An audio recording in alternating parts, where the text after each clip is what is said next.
Partai Amanat Nasional PAN menyiapkan beberapa kadernya untuk bertarung di pemilihan kepala daerah serentak yang rencananya akan dihelat November 2024 mendatang. Legislator PAN Sulsel Syamsuddin Carlos menyebut, Ketua Umum Partai Amanat Nasional Zulkifli Hasan mendorong kepada para caleg termasuk para bakal calon bupati agar bekerja keras dan turun membantu masyarakat sehingga pada pemilu mendatang PAN menjadi pilihan rakyat. Menyempatkan bertemu dengan seluruh caleg PAN di Sulawesi Selatan, termasuk caleg provinsi, kabupaten, dan caleg pusat. Beliau memberikan dorongan untuk PAN ini bekerja lebih keras, selalu membantu masyarakat agar masyarakat bisa memilih PAN.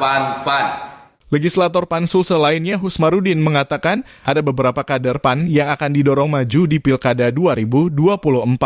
Selain dirinya yang akan maju di Pilkada Luwu, ada pula Syamsuddin Carlos di Jeneponto, Bupati Wajo saat ini Amran Mahmud, Bupati Maros Haidir Syam, Wakil Bupati Bulukumba Edi Manaf, dan Ketua PAN Goa Husniah Walenrang.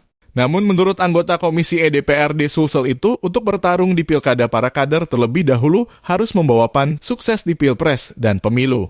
Kader disuruh membesarkan partai dulu untuk bisa sukses pemilu, kemudian sukses Pilpres, dan setelah itu partai akan mengusung kadernya yang memang mempunyai elektabilitas di rakyat, termasuk Luwu, Jeneponto, dan Bupati Maros, Bupati Wajo, kemudian Wakil Bupati Bulukumba. Heru Fajar TV dan Fajar Radio melaporkan.